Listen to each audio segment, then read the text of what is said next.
Oh, well, I'm going to introduce you to our guest speakers.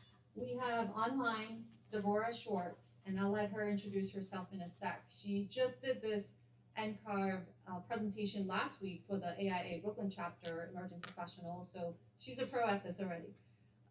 To my left, my right, your left is Nicholas.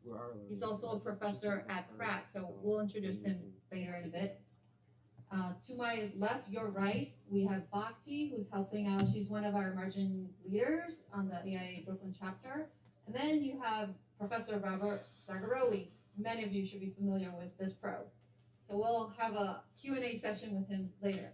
I am your moderator for today, me, Zhang. I'm on the board of directors with AIA Brooklyn. I'm also the 2025-2026 Young Architect Rep for New York State. So if you have questions about what's next after licensure, you can talk to me after as well. So without further ado, I'm going to turn it over to Devora, and she can introduce herself. Thank you. Hi, everyone. Thank you for having me. Before I start, I want to say a huge thank you to both Eugene and me for arranging this and working with me. I do have one quick question, though. Are the slides on the screen, or do I need to share those? If you could share your screen to run the show, that'd be nice. Are you ready for that? Yes. Okay. So just give me 1 second as I do that, please. It says you need to allow, the host needs to allow it. Got it. Let me work on that.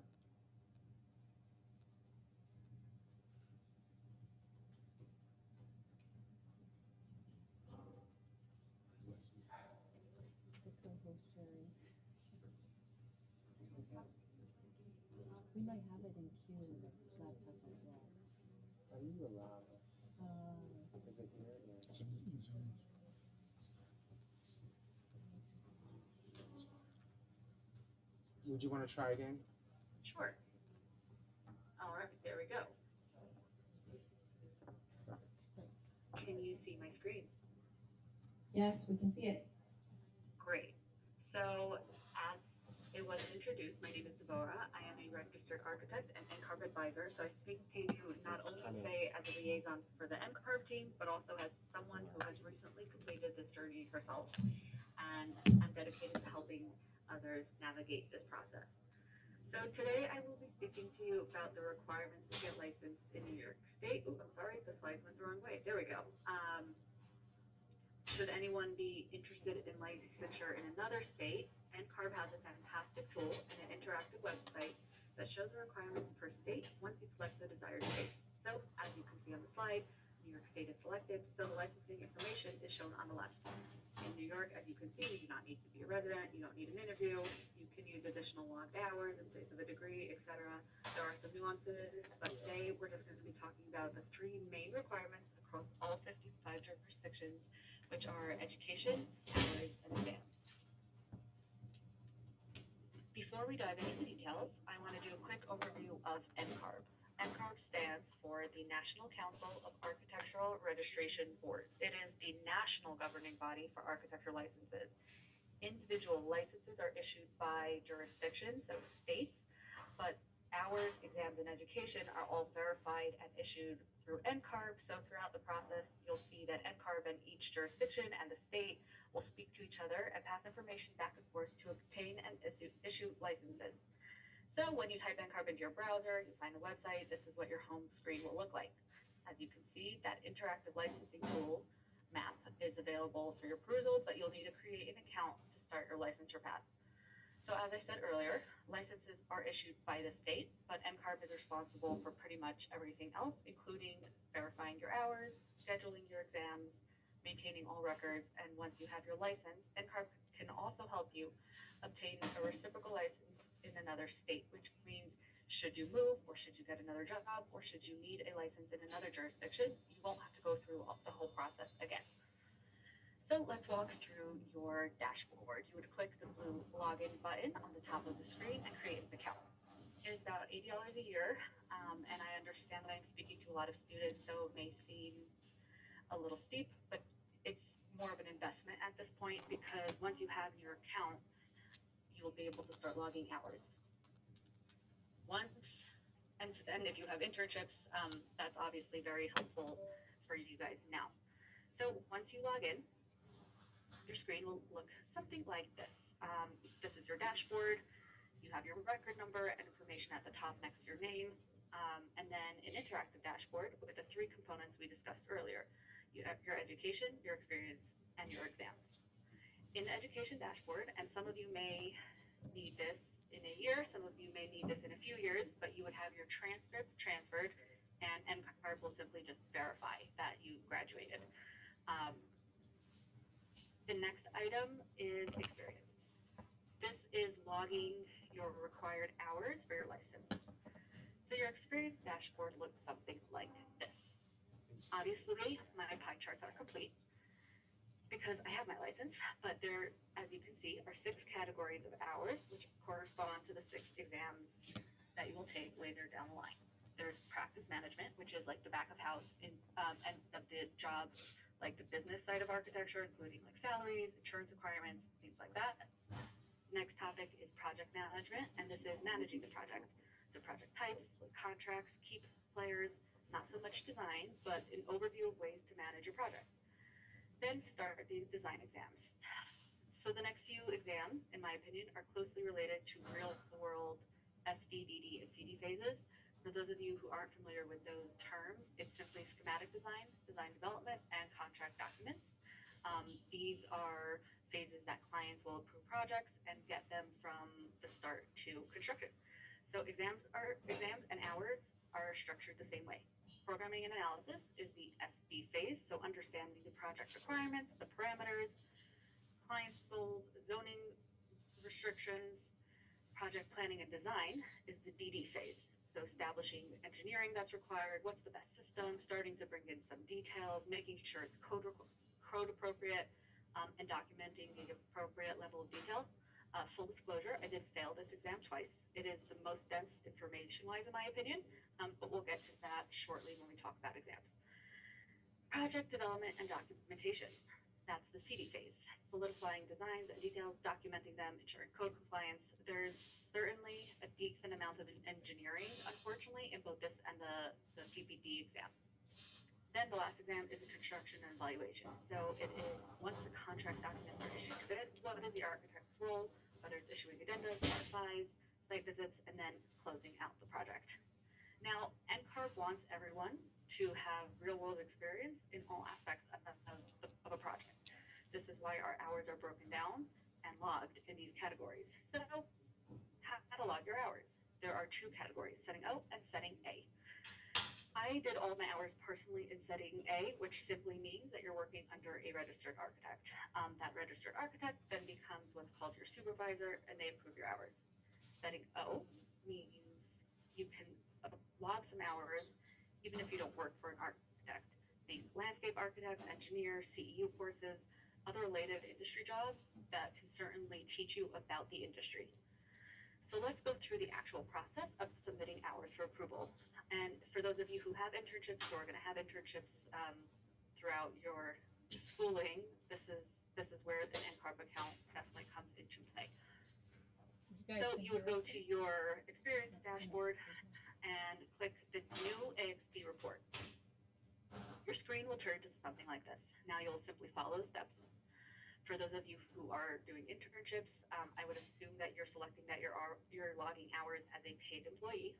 For setting A, you would select that you're the employee of an architecture firm, and then you select your employer. If this is the first time you're logging hours or you get a new job, you would select add a new employer, fill out all the information of the firm, and then you would select your supervisor. As I said earlier, that is the registered architect who's going to sign off on your hours. So let's pause in this process and talk about that supervisor. You may work for a small firm where one registered architect is there and it's very clear who's going to be signing off your hours. You may work for a rather large firm where it's not so clear who is the supervisor.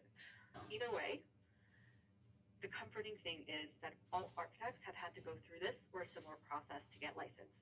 So my advice would be to simply tell your manager that you're pursuing licensure and want to know who at the firm you should list as your supervisor.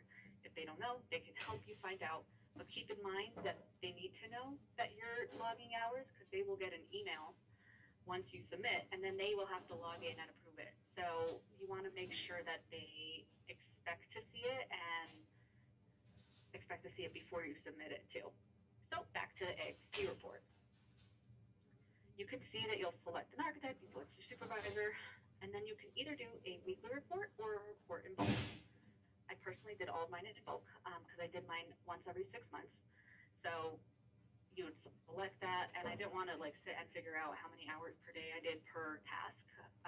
So doing it in bulk just made it easier for me personally. You select the dates you want to do and how many hours a week you worked.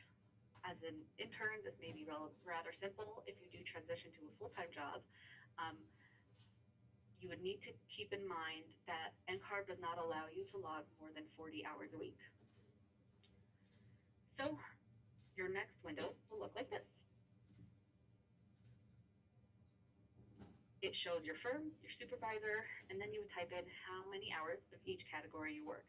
This is where that 40 hours a week becomes important.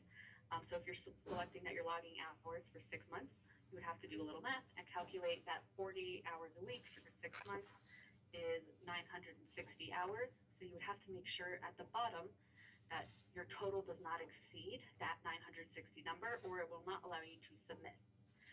Once you get everything mathed out correctly, you submit you click the big blue button, and it goes to your supervisor to approve. Once that's done, and once they log in to approve it, those pie charts that we saw earlier will be really helpful because you'll start to see how much time you've had per task, and then you can even ask your supervisor or manager to get some more experience in areas where you're lacking. So now that you know how to create a report, we can discuss when to log your hours and why it is important. So there are new regulations going into effect in November, so bear with me as I try to explain. As of right now, hours expire. You can log for 8 months for 100% credit. So now to 8 months ago, I can log all of those hours at once for 100% credit. There is no loss. Anything from 8 months to 5 years, you get half credit. So every hour you actually worked, you would only get credit for a half an hour. And then anything more than 5 years doesn't count at all. The new policy that is going into effect next month changes this. So you will be able to log a year's worth of hours for 100% credit. Anything over 1 year is 75% credit, and they don't expire. So that's really big for people who have already been working and may not have been on top of logging their hours. Even if you've had an internship last summer and you forgot to log your hours, this is definitely very helpful. So whether or not you decide to log your hours every year, every 6 months, whatever it is, just set yourself a reminder so that you don't lose that 25 minutes. I did it every 6 months, as I said earlier, and it's a personal thing, so whatever system you come up with, I would stick with it if I were you. So for the exams, I know I'm speaking to a large group of students, and as a mentor, I advise my students the following. I'm going to keep going in this presentation. I'm going to tell you how I studied because it is great information for you to have later down the line. But I do know the role and the toll that architecture school takes. I did the 5-year program myself, and I know it takes a lot of work, especially around finals and midterms. So my advice to you is to store this information in the back of your brain and really not worry about it until you graduate. Should you want to start in advance, New York State does allow you to start taking the exams before you graduate. But again, studying for the exams is a full-time job. It is also a different part of the industry, which you may not have some experience with yet.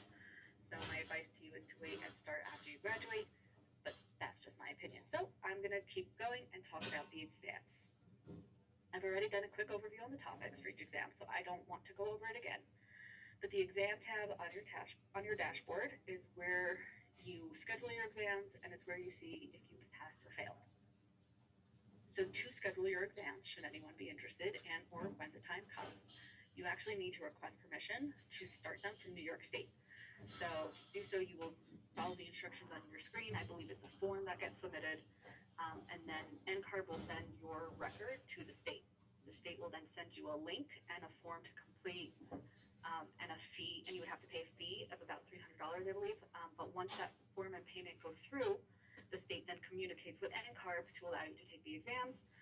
And don't worry, you will get an email notification as well. Once that process is complete, you will be able to schedule your exams by simply clicking on the exam you want to take on your screen and following the instructions. You would then have to decide if you're doing it at a testing center or at home.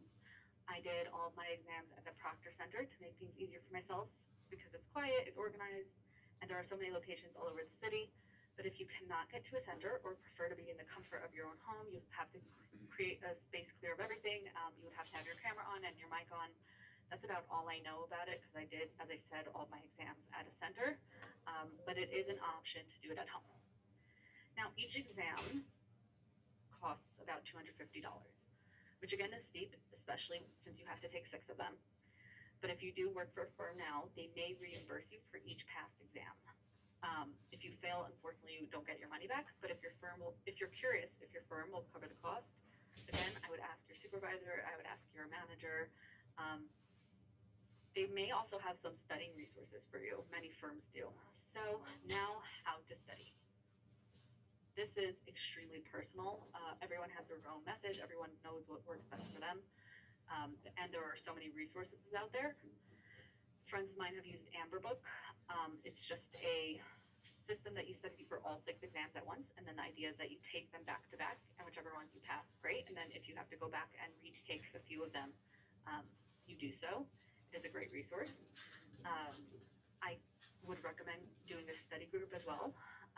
You can create ones in school, you can create ones with future colleagues, or you can join the AIA study groups, which me can certainly point you in the right direction of.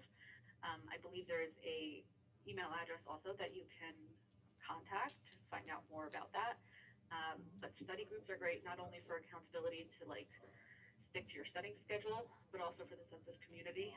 You're all in studio with colleagues, you know that everyone celebrates together and everyone mourns losses, but it's huge for exams because if you fail an exam, it can be very difficult and intimidating to take it again.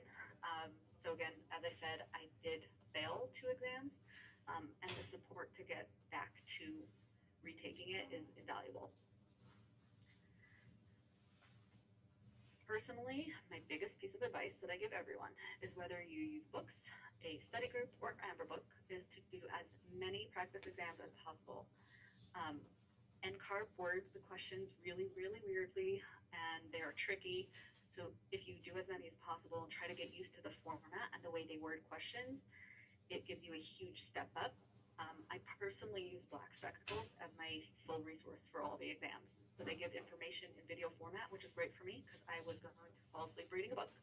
And they give quizzes, and I was able to take notes on provided slides.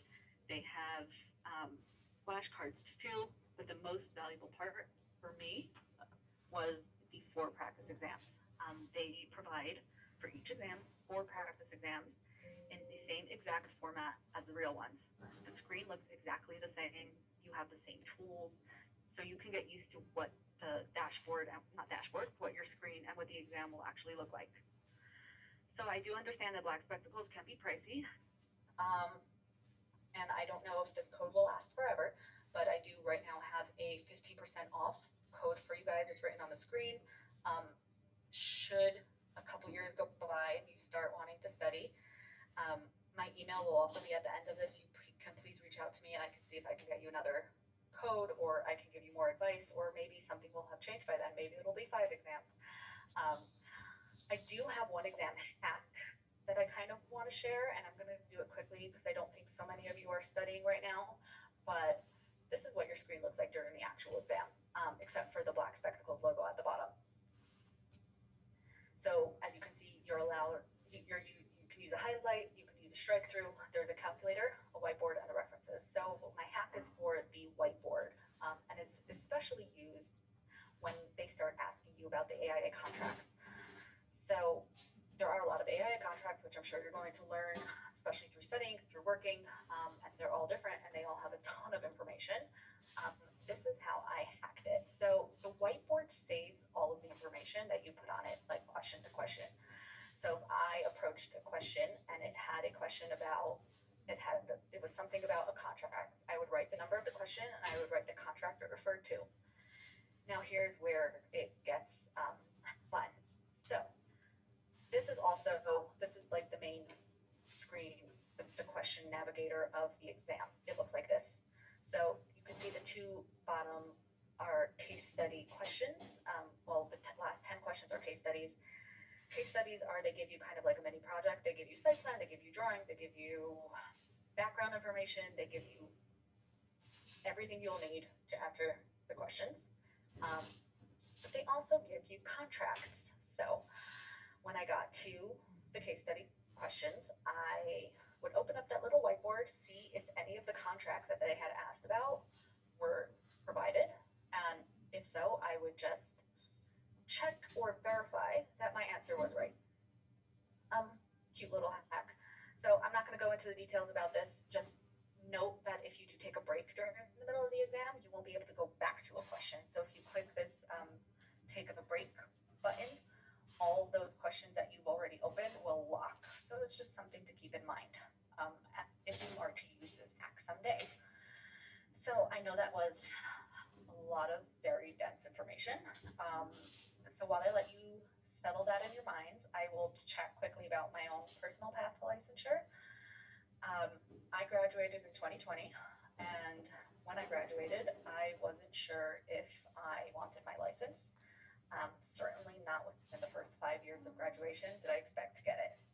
I did, however, start working before I graduated, and the fact that hours expired, like they really scared me, and I didn't want to lose any time, so I started logging them as soon as I got a job.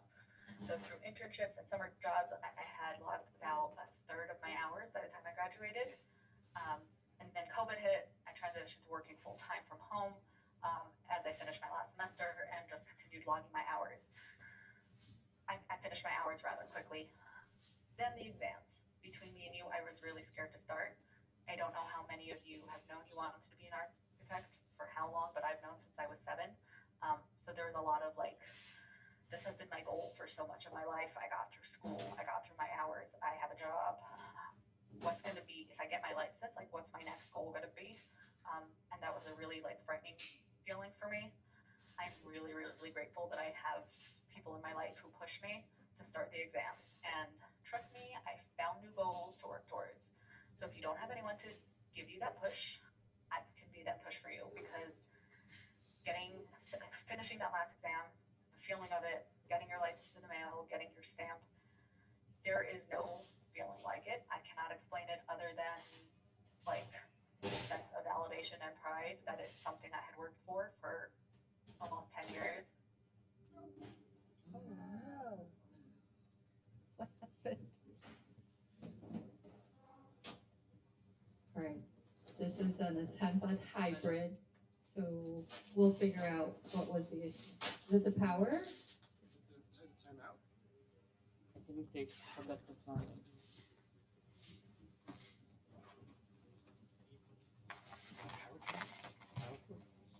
Thank you. That's it.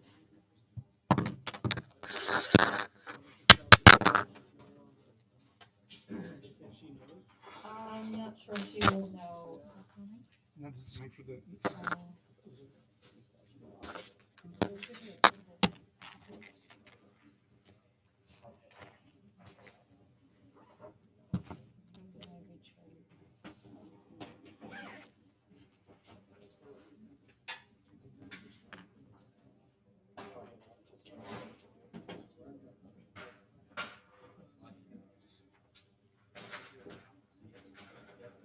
What's the password? We get the power cord already. I don't have it. Oh, there you go. I'm taking it out. I'll leave it. Yeah. Okay. So you're gonna hear a lot of information about the NCARB's path to licensure. There's more to it. That's not all. There are state requirements, and there's the National Council of Architecture Registration Board. So that's what NCARB means, if we didn't express that earlier. There's also the NAB, NAAB, another acronym that we'll get into later. because it matters what type of degree you're pursuing, right? How many of you are pursuing a 2-year associate's degree, 4-year, and 5-year? Okay, excellent. Go for that 5. Because there's a balance, there's a sweet spot in there, because the experience years are greater if you have a degree that has less years. And I think Nicholas will get into that. I will get into it. Awesome. So once we set up, if we've lost Devora for the first half, we have a lot more to go into about professional practice. And let me introduce a little bit more about Nicholas. Nicholas Agneta. Yep, you had it right the first time. He's also a licensing advisor with NCARB, and he's also a professor, a seasoned professor of decades at Pratt and other institutes. And he teaches professional practice, so that's why he's also here. And then Professor Zagaroli, who is the coordinator for BTech 1. And I have to tell you, this kind of anchors everything that you're here for. Starting at BTech 1, and I'm an adjunct lecturer here as well, I tell my students, your first year, the book Building Construction Illustrated, how many of you still have that book? Okay. Great. That is your gold mine. Like any notes that you've taken for that course in BTech 1, you're done with some of your study notes. Do you know that? Right? That's perfect. So save all your notes and study hard. All right, I think Devora's back.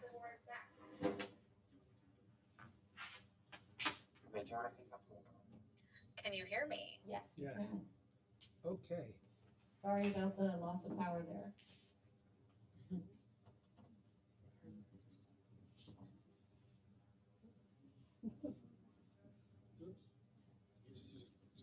We have to sign in again. Right. One more round with the Zoom.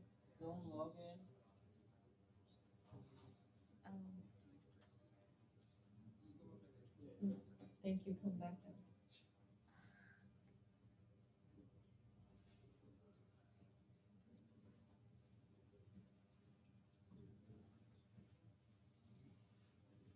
And just so you know, every architect has a Building Construction Illustrated on their bookshelf. That's one book. Architect's Handbook of Professional Practice, that's another book. And the one I like is Studios, it's a blue book. Oh, I forgot. Studio Companion, that's the third book. And then you take one of those general, Kaplan had one, but one of those general study series that covers all 6 exams. Those are the 4 things that I went through to pass my exams. So you need at least those 4 resources. Also, just talk about resources. Another resource is the AIA contracts. So one thing that's really important is just to read those contracts from start to finish. They're about 18 pages. They are very boring, so do a little bit at a time. But if you go through them step by step, you'll get an understanding that much of what is we fear about, oh, how are we going to do this, and what are the processes for this, and what if I get into trouble here, who does this, is all described in the contracts. So when I started practicing, I didn't know, I thought I would have to write all the contracts myself. I thought I was going to have to sit down and work everything out. And then I read the contracts and I was so relieved. Somebody had already figured all these things out about payments, about dealing with contractors, about schedules, about the rights you have to your documents, about what the owner's responsibilities are. All that is sorted out in the contracts. And you should read them because so much of that material ends up on you. All right, great. We're back in? I think Devora's back on. Okay, great. Hi, Devora, can you hear me? I can. Can you hear me? Yes, we can. Thanks for staying. No, it's okay. Should I try to share the screen again? Yes, go ahead, thank you. No problem.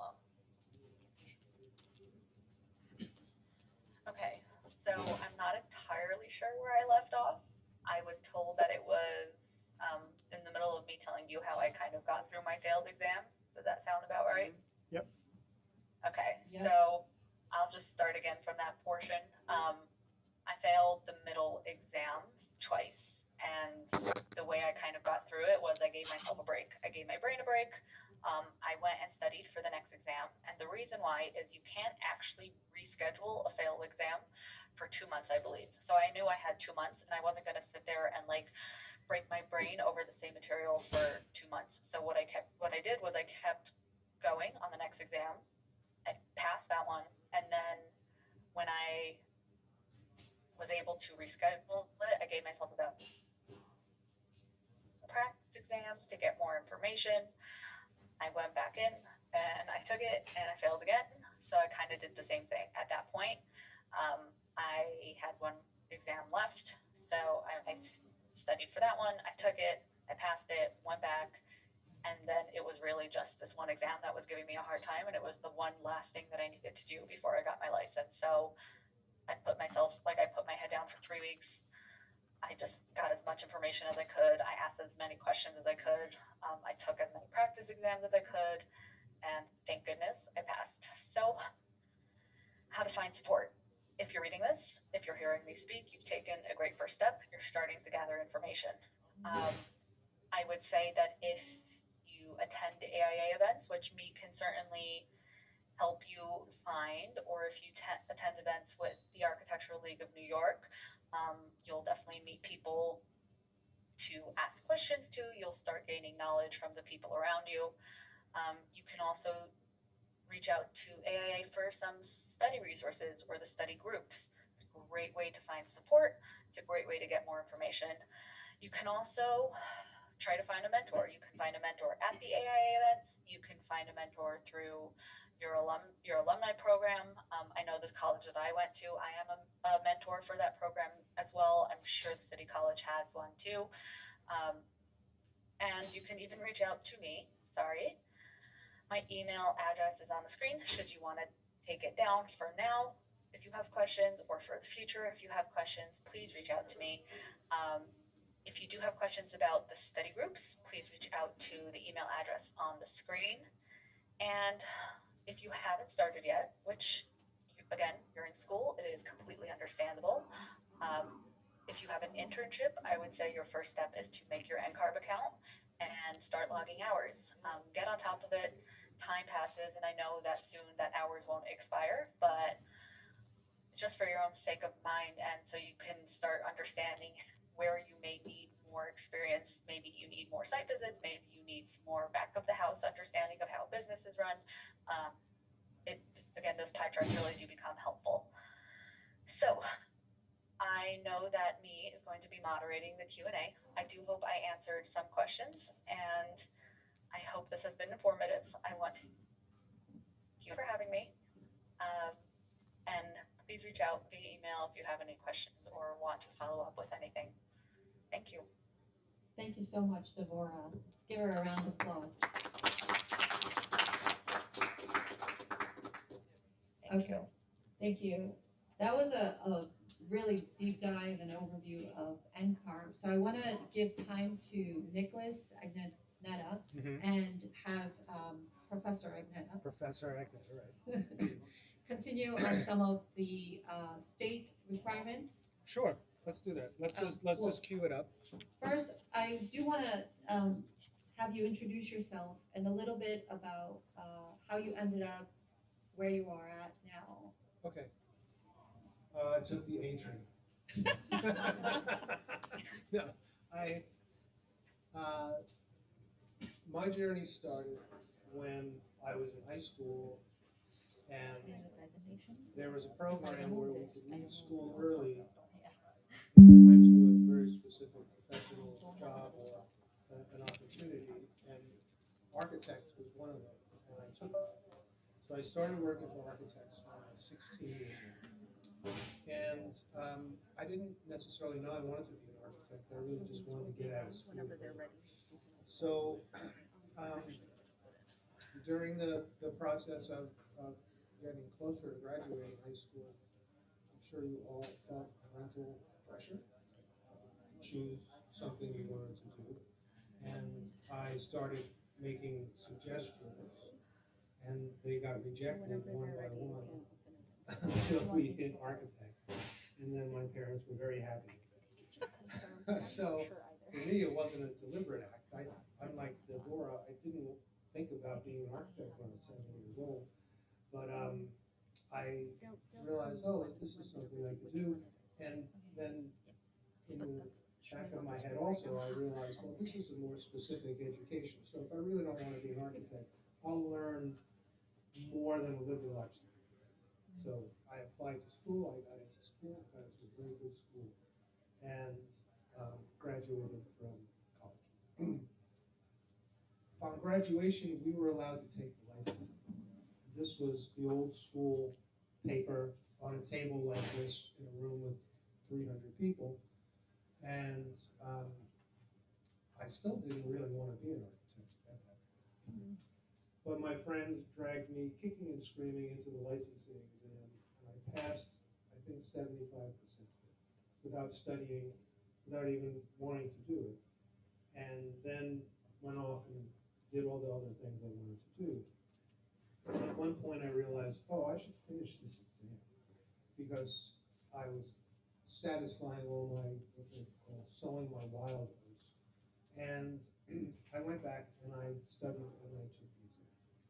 And I passed. I think it took me 2 times, three sittings. The first sitting, second sitting, I got everything but 2 sections, and then I went back and did that 3rd section. And then I became a registered architect. And Devora was right. Once you reach that point, you feel free and you feel empowered. And you don't realize this, but then you also get a sense of respect from other people because they realize you've achieved this benchmark. Do you know how many architects there are in the United States? Does anybody know how many licensed architects there are? Anybody want to guess? 8,000. How many? 8,000. 8,000? Anybody else? 15,000. 15,000? No. Very closer, yeah. There's about 100,000, maybe a little more than 100,000 architects. So relative to the population, we're a teeny tiny little subset of people. It's not growing very fast. It kind of hit 100,000. It's kind of staying there. It's creeping up a little bit. But I think something like 5,000 people graduate from architecture school. So you would think that we would get at least 2,500 more architects every year. But it's a very small percentage of people. People move on to other things, avoid taking licensing exams. Anyway, I was glad I made that decision to take these exams. Then I worked, I was working, and at some point, a client came to me and said, you know, you would be a good teacher. You're very clear with things. You're very good at readings, describing things. And they said, NYU is starting an architecture school. And I was like, oh, NYU doesn't have an architecture school. So I went to this meeting, and they were starting a prep course to help people pass the licensing. And it's very interesting. And they said, would you know how to teach people to pass the licensing? And I said, yes, I would teach the same way I taught myself how to pass that, which in the method that we did back then, I was able to do. And that's when I started teaching. That was in 1990, I started doing that. Then I wound up liking teaching a lot and started to teach at New York Institute of Technology for maybe 10 years. And then I moved to Pratt Institute. And that's where I've been teaching for about 24 years. So what I teach at these programs are the professional courses: construction administration, professional practice, site planning, and construction documentation. And I've been doing that for a long time. So that's how I got to this place right here, because I've become this sort of known entity about licensure from that time when I started teaching at NYU in 1890. I knew Norman Dorff. Do you know Norman Dorff? Norman Dorff was the original person who really started all these prep courses for passing the licensure. He was very helpful. He was teaching at NYU also. So after I got my license, I worked for a while, and then I went into practicing myself. And I've been doing that since about 1994. And so my life is running a small practice, and then going, oh no, I gotta get to school, and running off and coming to the school to talk to people like you, to help you understand what it's like to become professional, and to open up those pathways so that your antennas can start sensing what's going on around you as a professional, not just as somebody who does some designs. And that's the very short answer as well. Thank you. Yeah, I'm gonna have you clip this on Oh, and I mean, thank you. You can do both. I can do both. Okay. We're going to have a lot more Q&A after, and I want you to hear different paths and different seasoned architects. There's one new architect in the audience who is your alma mater graduate, so you'll hear from him as well. Just get ready some of your questions. I'm not good at this. Sounds good? Okay, great. Okay. So what I've brought with me is a series of slides. And Devora represented NCARB, but I'm going to represent what's required of you for New York State. And the important thing to realize in the path to licensure is that it's a dual path. So you have to satisfy two entities. You have to satisfy NCARB. They set up your experience requirements. They administer the exam, and they gather your education requirements, or not requirements, but your education credentials. And then you apply to a state to get your license. So NCARB doesn't issue the license. The state that you want to practice in, or your first state of practice, will issue the license. In many cases, satisfying NCARB is all you need to do to satisfy a state. But in other cases, like New York has an additional requirement beyond satisfying NCARB, which is 3 years of practice in the legal practice of architecture. Now, that's quite a phrase, right? What is the legal practice of architecture? And I'll explain that to you. So with that said, I'm going to kind of bounce through these slides. Okay, there's state by state requirements. That's the same. What happened to us here? Okay, next slide. State by state licensure requirements. That's the same. If we link that, that'll take us to the same place that Devora had. So we'll skip this next. Okay, so licensure in New York, and every state across the country and the territories has rules about what it means to be a licensed professional. Whether you're going to be an engineer, a land surveyor, a tattoo artist, a nurse, a landscape architect, they all have regulations that we all have to abide by, because what we do is protect the life, health, safety, and welfare of the general public. So what I've got here in this slide, it shows that the professions that require a seal, which is what we require, when we stamp a drawing, we state, this drawing conforms to all codes to the best of your knowledge. is architecture, engineering, land surveying, and landscape architecture. So we belong to that subset. It's kind of what they call the,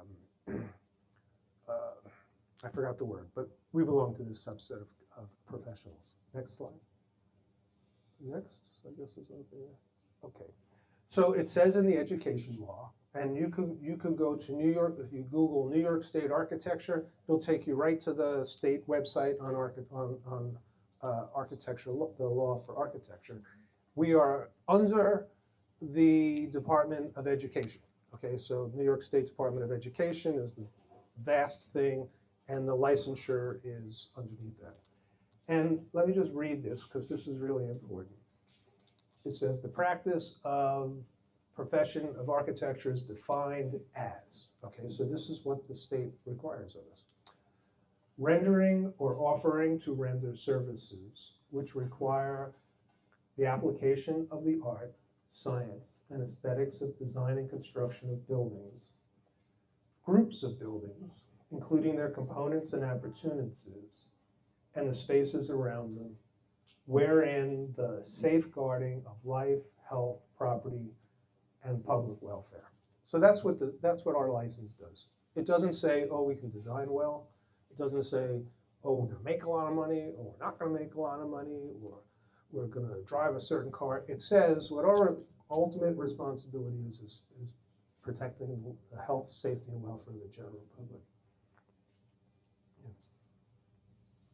Next slide.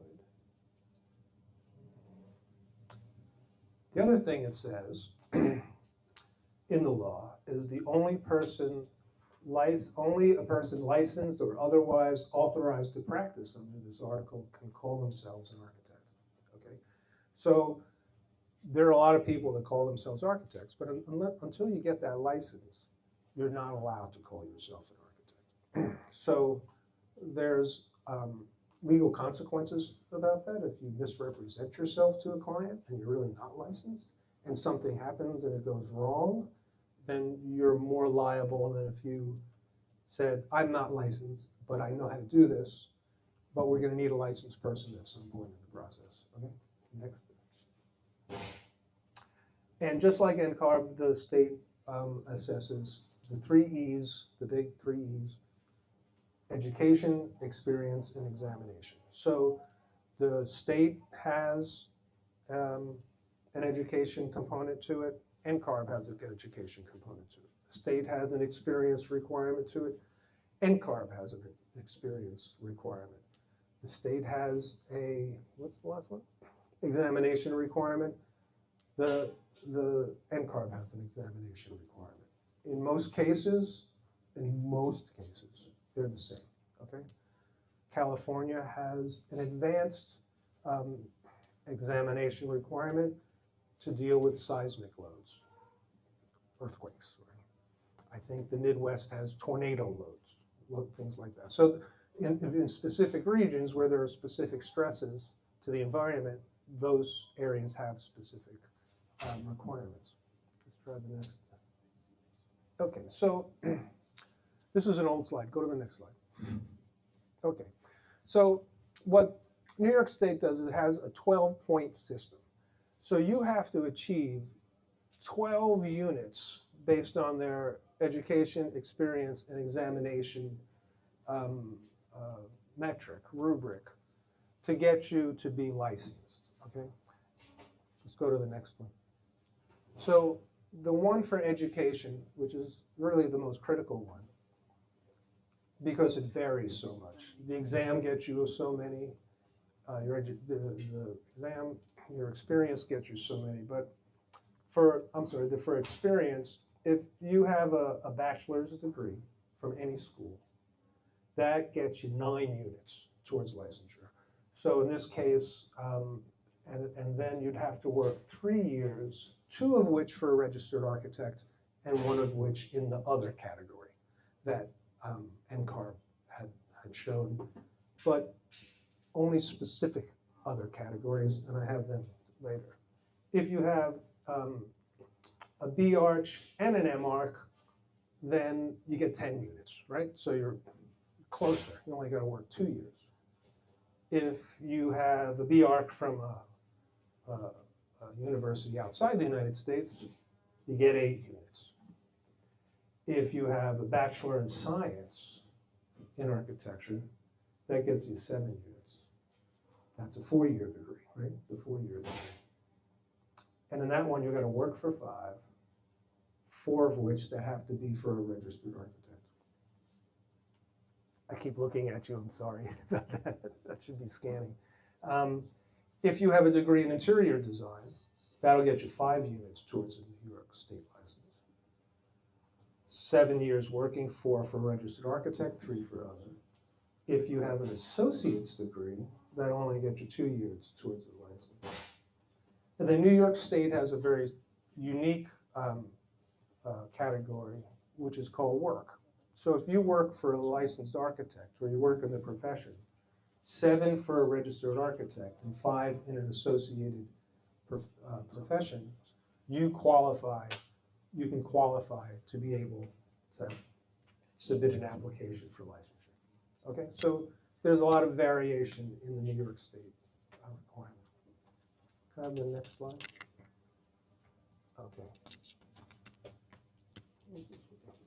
So these are the education requirements. I just showed you them, but this is it as the language as it comes off the education law.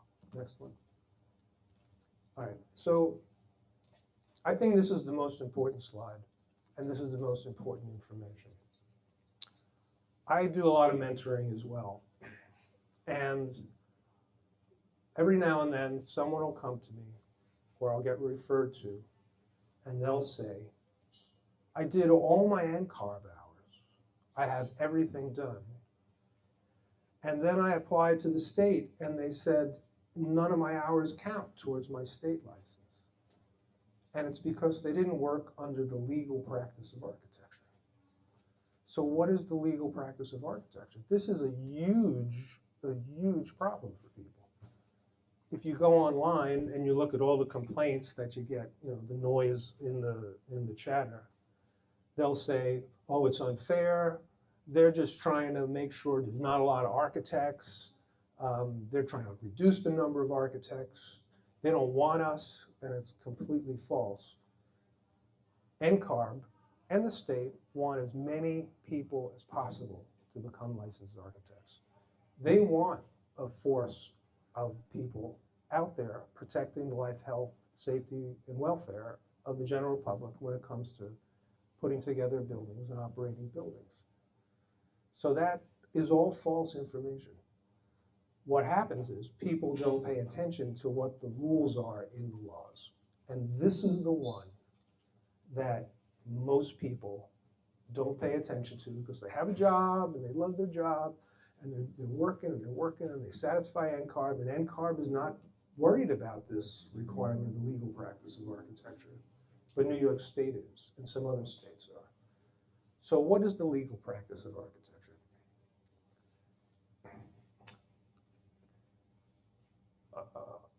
I'll go through these, but first, the person who owns the company that you're working for has to be an architect. If there's 2 people, for the most part, they have to be an architect. There's one little entity that you're allowed to have where they don't have to be an architect.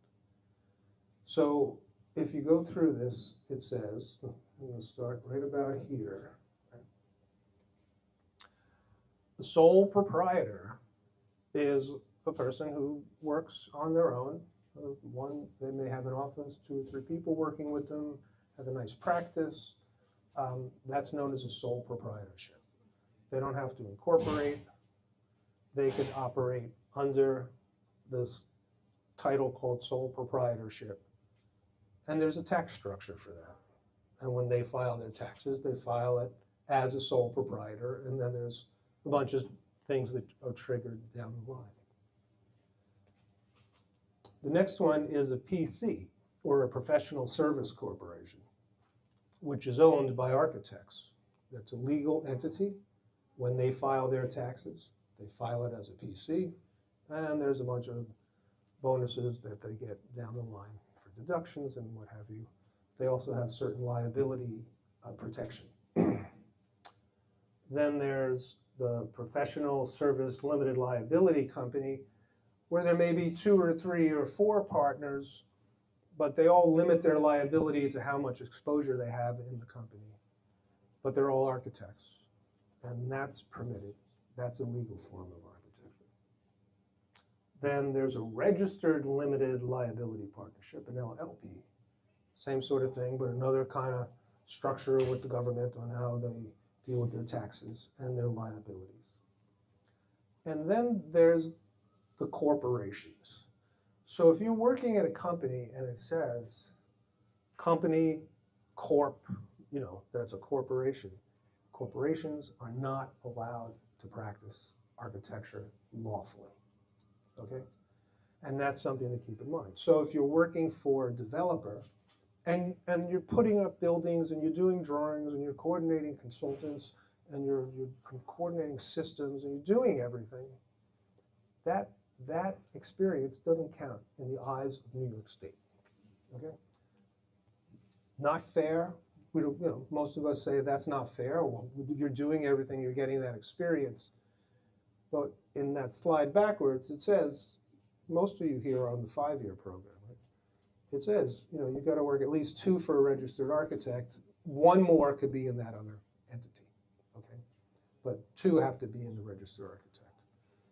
There's one other entity here that I didn't list, which is what is recent. It's called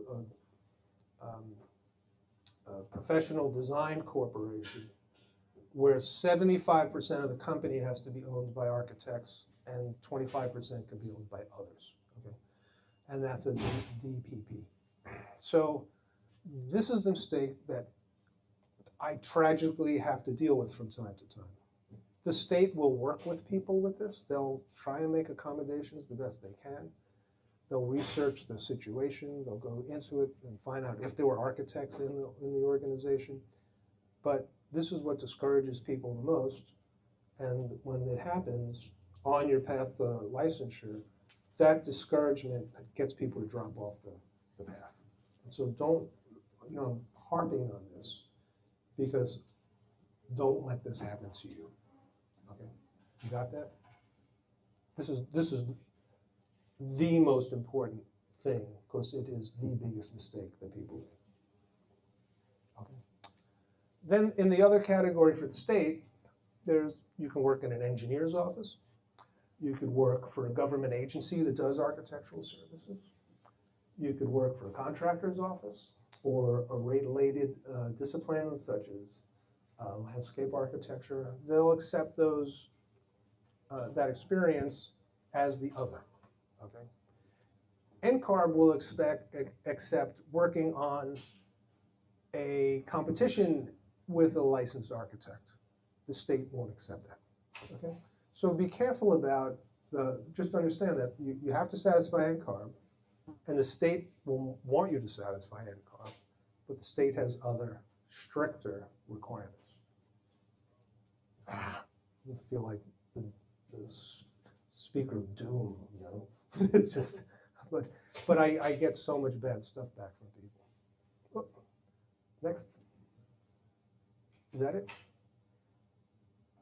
That's the end of it. A plus side to New York State that you can also compensate based on the experience and variations of degrees versus other states won't. Yes, I can talk about that. Yeah. Okay, so this dual path to satisfying NCARB, satisfying states, has its advantage in that if you get a license in New York and say you get a project in New Jersey, well, you don't have to go through this whole process again. If you maintain your NCARB record, you apply for what we call reciprocity to work in New Jersey. And NCARB, seeing that it is the record keeper of all your data, will organize that administrative task to help you get a license in another state. Because New York is so strict, all the other states accept us, but we don't accept all the other states. So the easiest state to get a license in the United States is Wisconsin. because as you satisfy NCARB, you get a license in Wisconsin, okay? But if you go there and get a license, say, oh, that's the easiest state, I'm gonna go do that, then I'm gonna come back to New York, you won't get reciprocity until you meet the New York state requirements for experience, okay?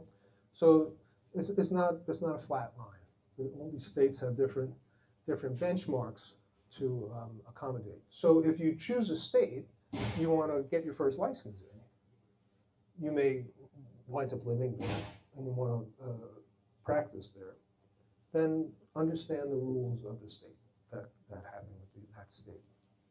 Is that an advantage you were talking about? I was talking about do they still allow the 4-year degree? Yes, yeah. They allow the 4-year degree, but you have to work longer, right? 4-year degree, what, if we go back to the chart? Yeah. So a 4-year degree as a BS gets you 7 of the 12 units, and then you still got another 5 years of working. Here at City Tech, we actually are category H.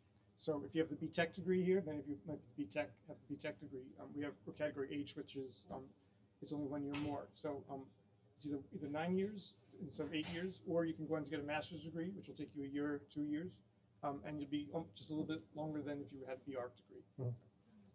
Yeah. Is this on? No.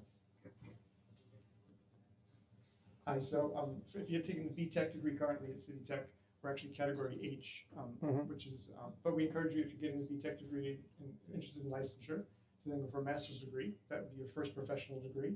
It'll take about 1 year longer, work for 3 years, and you'll reach the same point, probably about 1 year longer than if you took the ARC initially. Yeah. And it's not difficult. None of this is difficult. It all happens in the ordinary flow of working. You just have to be aware of where the hurdles are and where the problem spots are.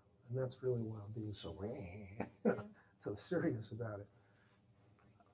I do have one slide I'd like to show everybody. Can I just queue up one more slide? It's in, We'll take the mic first. sure, While it's in another lecture that I have. Nicholas pulls up the slide, are there any general questions so far? Just close this one. Yes. One quick question I have. If you raise money for a project as Where? an architect, but you're not licensed, but you work under a Where's my, I downloaded a couple of things on here. I'm not sure. It's We're not, talking it's not about on a there. business model and financial. Yes, an architect that's not licensed, gathering money and getting projects, how much do they get back to the actual Okay. licensed architect? We gotta go into, oops, We will probably have to do a separate forum go just to into, talk about business model. This is prac, more about path to licensure. I can talk to you on the side later as professional well. practice. Oh, is this a Good touch screen? question. Yes. Oh, So great. there's multiple things to unpack there because So good. first, the architect Lectures. is only Yes, please. able to be No, no, used no, no. legally by Mm. someone who is licensed. This So is if it. you are working under them to do go to this fundraising one. for the project, then the Okay, project let's go is through. based on whoever's Yeah, contracted. They The have to switch obligation laptop. between the client They do? and the architect We'll is the just go real contractual fast to this obligation. That's the relationship. So whoever works for that architect and the whole That slide. team, that's one entity in terms of the client. Does that make sense? We lost it. Yeah, They're we gonna, can cover a wide range of questions at the end, so just hold your thoughts. But I do want you to focus about what you're doing here at City Tech.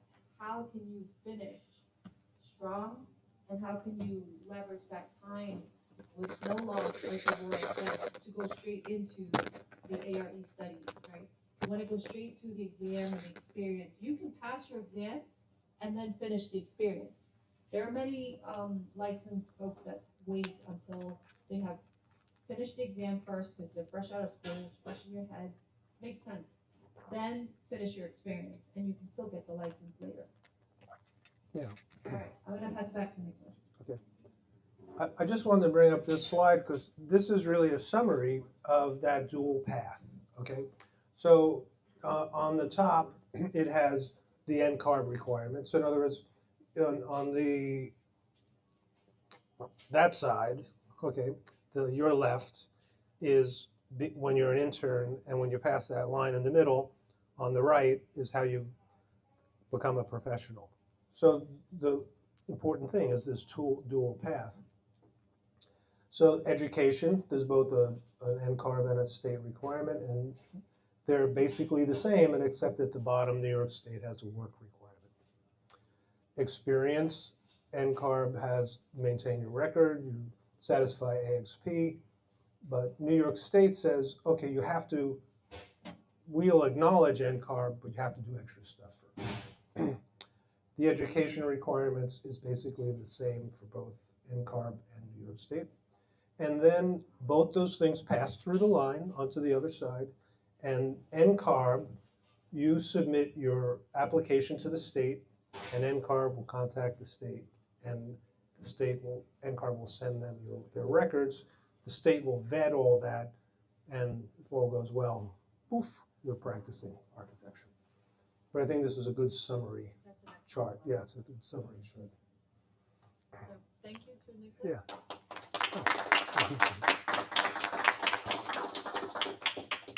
Okay, the third speaker you're going to hear from, there's four total, but is Professor Zagaroli. I would like him to share a little bit about his journey, and also what's applicable here at City Tech, as you are all students here. How can you map your journey so that you can help yourself get there and create a roadmap that works for you? Everybody's going to have a little bit of a different journey. I was licensed in 2019, and I'm a Gen Xer, so I date myself. But I had different paths that I chose. I put my family first, then I literally studied side by side next to my teenager while I passed my AREs and he's passing his high school exam. All right, Professor Zagaroli. Thank you, Professor Zhang. So hi, everybody. Robert Zagaroli. As you've heard, I coordinate the BTech 1 courses. Some of you have had me for BTech 1. So my journey with licensure, I was one of those kids that at 13, I decided I was going to be an architect. I think I wanted to be an artist first. And upon telling my mother I was going to be an artist, she said, well, what about architecture? And I looked into it. She said, that probably makes more money than artists. So that's great. She swayed me, of course. I went to Pratt Institute, got my 5-year degree, the B.Arch degree, and started cataloging my hours immediately. I was fortunate enough that I also worked at Pratt. I worked in their nonprofit office. It was called the Pratt Collaborative, then PPAC. So it was a 3-part office where we did education, advocacy, and architectural projects. And I was fortunate enough to work under a licensed architect for the entire time that I worked there. So I started as a work-study student, and I left there 10 years later as a project architect licensed. I got licensed in 1996. And back then, again, so a little bit in between the two of you, I guess. It was the old school way. There were 9 exams when I took the exams, and they were all in person, and it was a full week. So it sounds a little bit like sort of an old story, but we had to take our own drafting board to the docks. It was on the public docks now where they unload for the cruise ships, and basically they give you a folding table and a folding chair, and you took so many exams each day. And the last day was the design exam, which was a full day. I think it was like 7 a.m. to 7 p.m. or something like that. 12 hours, a 12-hour exam. I was fortunate enough that I was a good student and fortunate enough that I actually passed 8 of the 9 exams that first go round. I was also very fortunate in that I had been working in rehab for the entire time as rehabilitation of buildings. And the exam that I took, the design exam, was the first ever rehab question. It was always a new building that they had asked you to design. But for that year that I sat down for it, it was a rehab project. So it was basically a shell of a building, and you had to reuse the shell and then add some addition to it. The part that I failed by like 3 points was the code and zoning portion. So the smallest, most intense. And ironically, I ended up becoming an expert in code and zoning. So I didn't really study for that as much because I thought I would ace it. Again, back then you had to wait a full year to go take the exam again. So I had to wait a full year just to go back and take a 2-hour exam. And of course, I aced it that second time. So it took me 2 tries. But by 1996, I was a licensed architect. I have to say, it's exactly what you've heard already, is that it changed. It was a feeling that's undescribable. It's something that you work for your whole life, and then really it becomes sort of synonymous with you. Like friends, people, everybody knows you as the licensed architect, or you have your license, or you're a registered architect. So it's really sort of it's life-changing, really. Again, here at City Tech, if you're a B.Arch student, you're going to see the path is quite clear in that you have your B.Arch degree, your first professional degree. You can then work for the 3 years or get the equivalency of your work requirements and start sooner. We didn't have that opportunity when I was working, when I was a student. And also if you have a BTech student, a BTech student can also do the same thing. Like I said, it takes about a year longer, and we encourage you to get your master's degree. If you're an AAS student, there's also a licensure path for you as well. And that last option, working, not getting a degree at all, and just working under a licensed architect. The architect who signed my papers, Joan Byron, that said how she became a licensed architect. So she had never gotten her education. She never finished her education as an architect, but she had worked for many, many years under licensed architects exclusively, and that's how she was allowed to sit for the exam. So I know that this is true. So you can actually never finish your degree and still become a licensed architect in New York State, which is unique, and it's one of the opportunities that's available to you. So here at City Tech, we encourage you to sort of go as far as you can to achieve your goals and to sort of will help you along the way. And again, any questions you may have regarding City Tech specifically, or I'm here to answer. Thank you. Thank you, that's an amazing journey. I want to bring, thank you very much.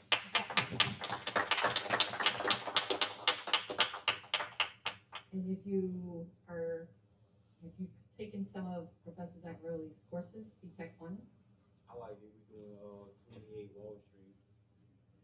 Oh, nice. Yes, this class is really challenging me to work on my line weights and not just draw a building just because it has a look, but learning how to show those details. And I've been doing architecture since I was about 8 years old, and I used to practice with the drafting table in high school. So to be back in his class and getting back into that drawing mindset has been really fun for me. So. Wonderful, wonderful. And I tell my students the same thing. Part of the drafting, seeing the different types of line weights, it's just that analytical mind and planning how to sequence all of those. What is the major axes that you plan around? What are the minor axes? It's the same with life. That's the beautiful thing about being an architect, is that you are in the practice to becoming that architect. So make sure you find that roadmap based on what you've seen today so far. And if you have concerns about how you can pivot and how you can work around your life situations, you're welcome to talk to myself, Professor Zagaroli, the Dean Sanjeev, and I believe a Professor Ken. Councilman? Ken Cousin? That would be me. Yes. Okay, we're all available here at City Tech. I'm only here on Saturday mornings. Any of the full-time faculty are available anytime, and you can reach us online or through the offices, and they'll forward you information. Thank you. And so last but not least, we have Christopher Mancia. He recently, he's a graduate, and he recently finished his licensing exam. So I wanted to introduce himself and then share a little bit about his journey.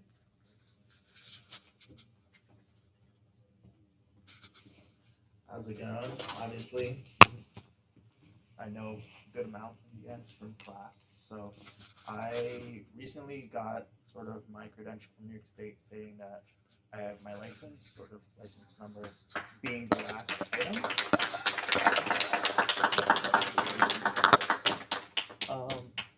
So my experience was a little different. I came into City Tech as a transfer student, and so kind of trying to figure out what becoming a licensed architect was very fresh. Thankfully, I had some good advisors, Professor Leah, if anyone knows her. She was great with sort of explaining what City Tech was providing. I initially came into City Tech as a BTech student and eventually ended up transferring into the BArch program.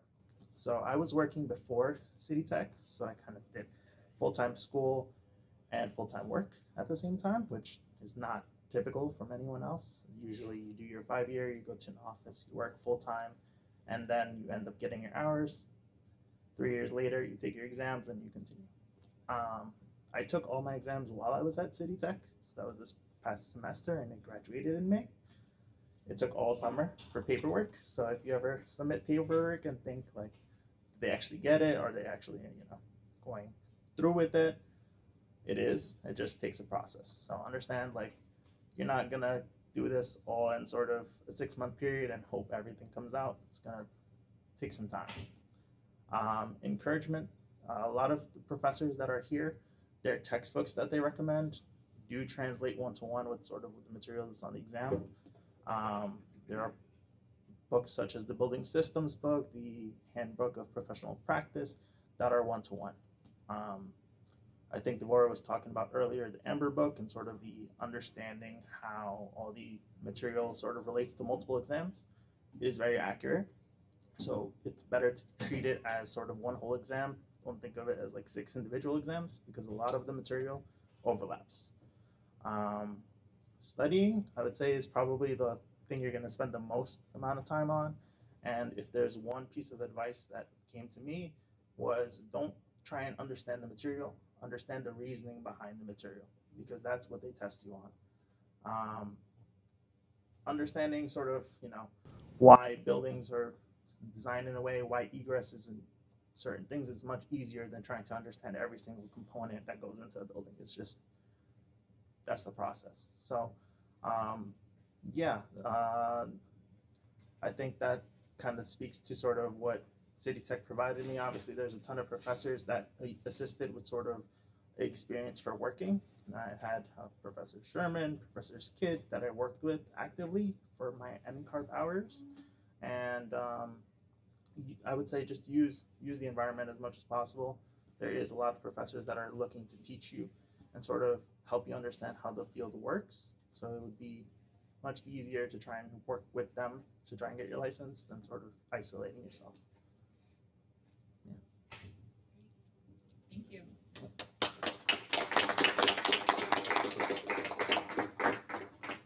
So, Christopher, hang around for the Q&A. The last thing I want to leave you guys is just the thought of how to get yourself motivated, and that's the toughest part. I know that a lot of you are working part-time or full-time. I know a lot of my students work full-time, and how do you get there? Part of what you're building, if you're first year or second year, you're still building your team. Look around you, connect with your classmates, and these group projects that you have through building tech or any of the other courses, that's when you get to know your friends and neighbors, and that could be your future firm right there. So just keep that in mind. I want to extend an invite to you guys. The American Institute of Architects, the Brooklyn chapter, has a forum that's called Ask Me Anything. We have parallel pathways, and two of my colleagues, or two of my classmates from City College School of Architecture will be at the panel, and that's November 13th. It's free to students, so you're welcome to register. Just Google aiabrooklyn.org, and it's called Ask Me Anything, and we'll have the Eventbrite up in a week or so. Find your team in school, and then after school, the Brooklyn chapter has a architecture registration exam study group that's also free. And it's just like something to anchor you. When I was studying for my exams, I'm one of those that's like self-sufficient. I do everything on my own, right? Gotta take care of the kids, do this, do that, work. So I studied with the Ballast book series. I know that Amber book was not available during my time. It would have been great. But I bought all the Ballast books, one for each exam. And it was a 7-part exam at that time. So the exam that I failed 3 times was the structure. And that was my last exam. So I failed it 3 times, but now you ask me anything about structure, like what Professor Zagaroli said. You fail the exam, but you become the better person for it because now you know it very well. So succeed through your exams, and don't ever let that get you down. So find your support group, your peers. Your small group projects are your peers in your support group. Connect with them, and over the years, challenge each other, push each other through your architecture design courses. It's not just what's your name again? The glasses? Sankara. It's not just drafting. Like Sankari said, there's more to it, right? What are you doing with the drafting? Those line weights, why? It's a method of planning and how you think. And that's the analytical mind that architects are being hired for. And ask me if I'm doing traditional practice. I'm not. I'm actually doing a lot of data analytics. I'm doing business operations. And it's very different, but nobody else can solve some of these problems. That's why I'm hired for it. So you're better at it, and you will be far greater because you got AI as your companion, as another tool in your tool.